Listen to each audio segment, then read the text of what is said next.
Once upon a time, there was a poor but honest girl named Mary MacLaren.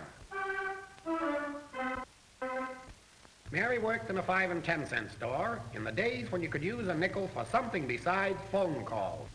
It was in 1916 when the ladies still wore corsets and put themselves out to keep themselves in. Those were the days when the gals bought millinery by the pound and skirts by the acre. She needed new bootsies for her tootsies.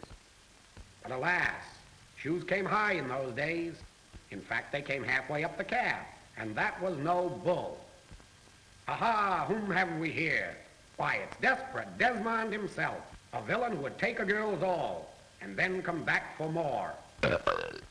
Our little Mary resented his gloating glances, but Mary's pal Nell had heard that there wasn't any Santa Claus, and she knew a good thing when she saw it, a good old-fashioned pickup, freewheeling, floating power, and everything. The vulture could not understand Mary's indifference, but his best friends wouldn't tell him. Poor Mary lived in poverty on the 3rd floor of a 2-story house. While Mary slaved, her father spent his days reading Ballyhoo and Hooey. He had a weak stomach, and his only drink was wild moose milk. Mary thought her old man was the nurse. Her old lady was shrinking away to a perfect 44. Mary was her mother's only support, and even she was getting weak in the kishkas. Mother says she hates to take that much money from Mary, but if that's all Mary earns, what can she do? And so the old lady unbosoms herself and deposits the money in the old 4th National Bank. Mother tells Mary that they've either got to cancel their debts or have a moratorium. But, says Mary, how about my shoes? Never mind, says Mother. Prosperity's just around the corner. She reminds the gal that there are 7 days in a week, and somebody should do something about it. Ma shows that you can't get blood out of a stone. And so between them, Mary and her mother had the hoof and mouth disease. Mary went away, leaving her mother on the range. Mary had 3 sisters, and both of them were always hungry. Mother tried to vary the meals. One night it was corned beef and cabbage.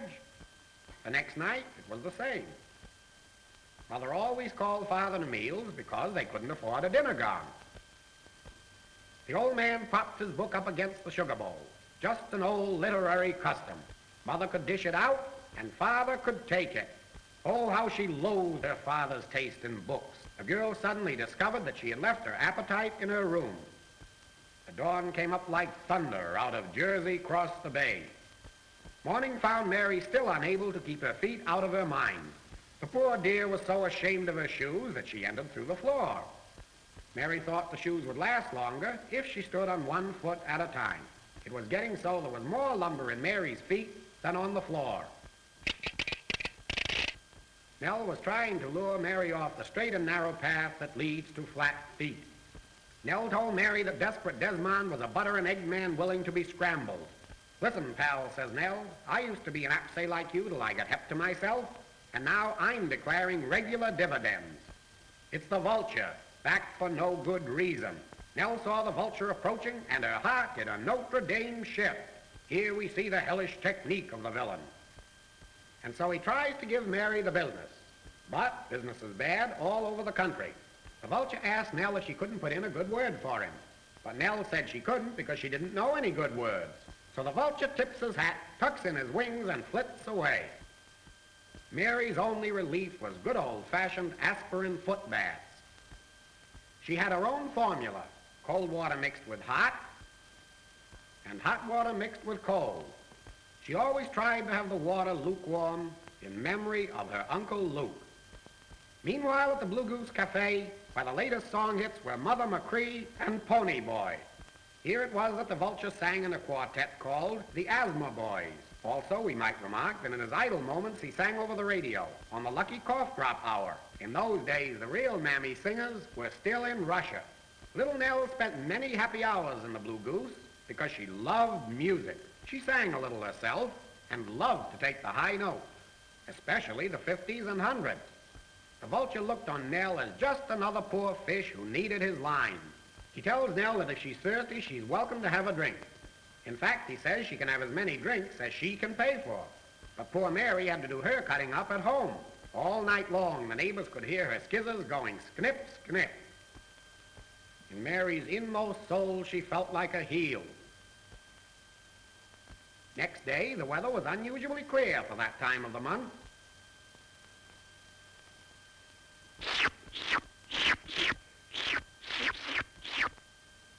She was wearing out the buildings along the street from leaning on them so much.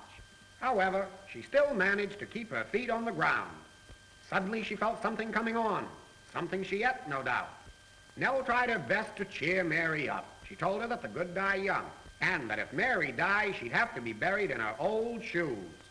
Wednesday and Thursday, it continued to rain. Friday and Saturday, it poured. There they were, poor shoes. She knew them by heart. Back home, broke, without even the wages of sin. Mother says that they couldn't get any meat for dinner, so she tried to cook up a little fudge. Poor Dad comes in, saying the benches in the park are getting harder every day.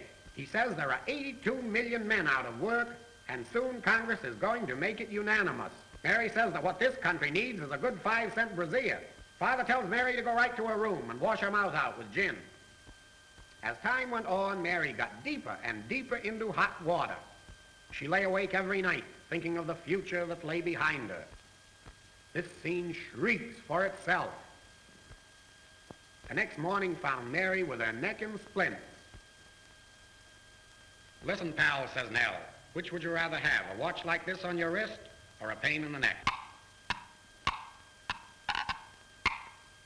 That timepiece of Nell's never came from the 5 and 10, not when the dollar store is around the corner. Mary had a very bad habit of getting hungry at lunchtime.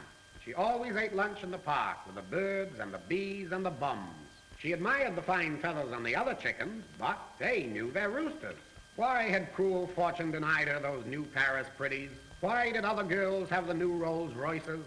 How she longed to dash away in the gas buggy and open it up to 12 miles an hour. Mother always spent hours packing and planning Mary's lunch.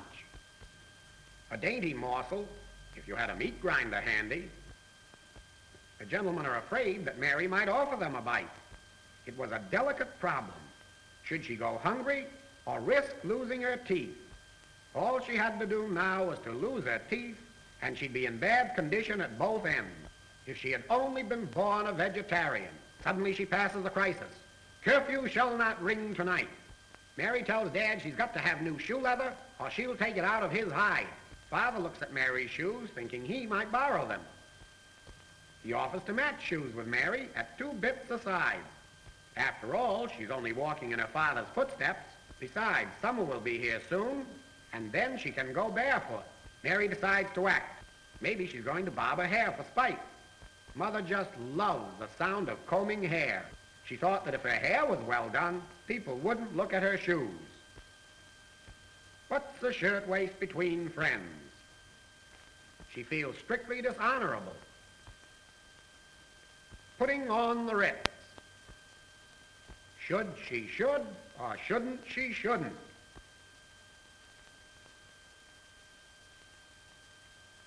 The Blue Goose was featuring the Whooping Cough Sisters. You had to cough up or they didn't whoop. Aren't they the wicked cut-ups, the shameless hussies? She must act. It's only a matter of minutes until the shoes fall to pieces. And so into the Blue Goose comes the chicken to talk turkey. The vulture feels like a spider who sees a fly walking into his office. Here we see the Culbertson approach system. The vulture had very touching ways. He is very generous and offers to give Mary singing lessons. But Mary says she doesn't want to sing. She wants to play the saxophone. And so time lapsed and lapsed and lapsed. Well, well, I wonder what's become of Mary.